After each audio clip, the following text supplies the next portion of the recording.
The Qin Dynasty's rise to power marked one of the most transformative periods in Chinese history. Before the Qin, China was divided into many warring states, constantly fighting for dominance. It was during this chaotic era that the state of Qin, located in the western region, began to grow stronger. The man who would eventually unify China was Yingzheng, later known as Qin Shi Huang, the first emperor of China.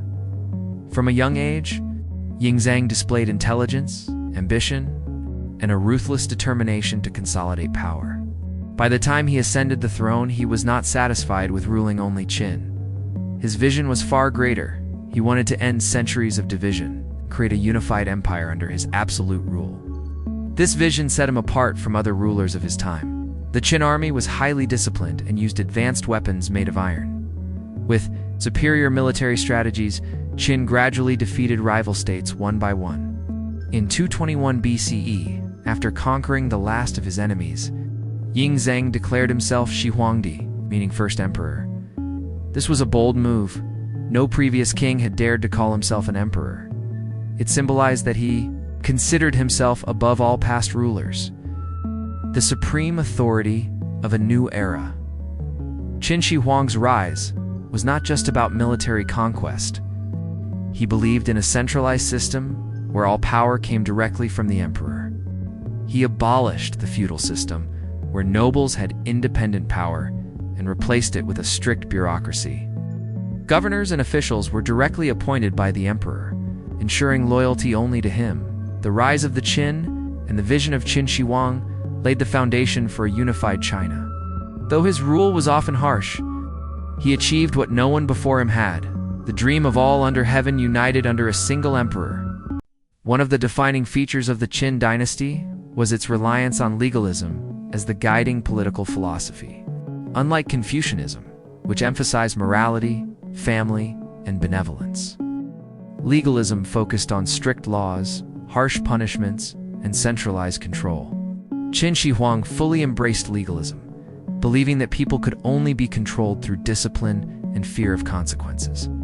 Under this system, laws were applied equally to all, regardless of social rank.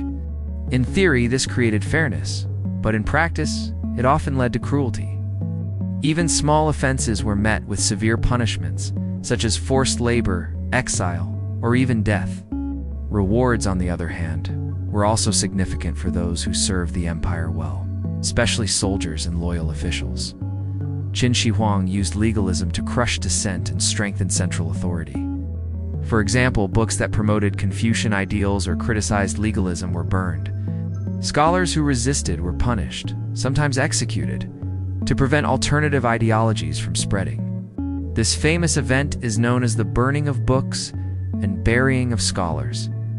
Despite its harshness, legalism brought order to a land that had suffered from centuries of war. Corruption was reduced because laws were enforced strictly and officials could not easily escape punishment. Roads, canals, and tax systems were managed efficiently. Thanks to a centralized bureaucracy, legalism may appear cruel by modern standards, but it was effective for the Qin's goals. It provided stability, discipline, and unity at a time when China needed strong leadership. This strict governance, however, also sowed seeds of resentment, which later contributed to the dynasty's downfall. Still, legalism under the Qin dynasty influenced Chinese governance for centuries to come. The Qin dynasty is remembered not only for unification, but also for its massive infrastructure projects. The most famous among these is the early version of the Great Wall of China. Before Qin Shi Huang, different states had built smaller defensive walls. The emperor ordered these walls to be connected, extended, and reinforced to protect against invasions from northern nomadic tribes such as the Xiongnu. Hundreds of thousands of workers, including soldiers and prisoners, labored under harsh conditions to build the wall. Many perished, making it both a symbol of unity and human suffering. Another monumental achievement of Qin Shi Huang was standardization. For the first time in Chinese history, systems of weights, measures, currency, and even the written script were made uniform across the empire. This eliminated regional differences and made trade, governance, and communication much easier. For example, The round bronze coin with a square hole became the standard currency, simplifying the economy. The emperor also ordered the construction of a vast network of roads and canals.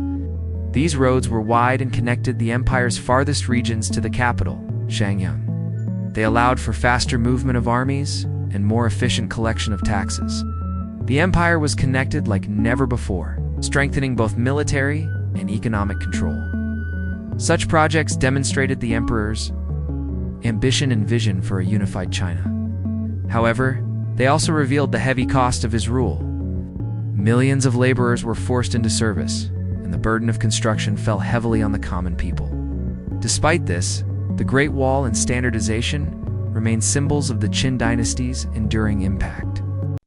Qin Shi Huang was not only obsessed with power, but also with eternal life. He feared death and sought ways to live forever. The emperor consulted alchemists, physicians, and magicians who promised him potions and elixirs of immortality. Ironically, many of these contained mercury, which may have slowly poisoned him. His obsession with immortality is most evident in his grand burial project, the mausoleum of the first Qin emperor. This massive underground complex near Xi'an is one of the greatest archaeological discoveries in history. Inside, thousands of life-sized clay soldiers, known as the Terracotta Army, were buried to guard the emperor in the afterlife. Each figure was unique, with detailed facial features, hairstyles, and armor, representing the emperor's real army. Horses, chariots, and even weapons were included, symbolizing his belief that he would continue ruling even after death. The mausoleum itself is still largely unexcavated, but historical records describe rivers of mercury, palaces, and treasures inside. It reflects both the emperor's fear of mortality and his desire for eternal power. The Terracotta Army today stands as a testament to Qin Shi Huang's ambition and the incredible craftsmanship of ancient China. While his quest for physical immortality failed, his legacy has achieved a kind of immortality through history and archaeology. Qin Shi Huang was not only obsessed with power, but also with eternal life. He feared death and sought ways to live forever.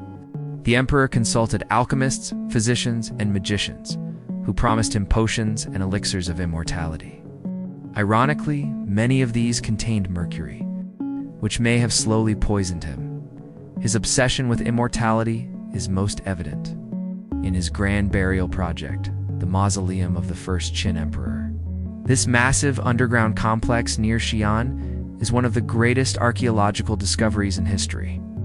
Inside, thousands of life-sized clay soldiers, known as the Terracotta Army, were buried to guard the emperor in the afterlife. Each figure was unique with detailed facial features, hairstyles, and armor, representing the emperor's real army. Horses, chariots, and even weapons were included, symbolizing his belief that he would continue ruling even after death. The mausoleum itself is still largely unexcavated, but historical records describe rivers of mercury, palaces, and treasures inside. It reflects both the emperor's fear of mortality and his desire for eternal power. The Terracotta Army today stands as a testament to Qin Shi Huang's ambition and the incredible craftsmanship of ancient China.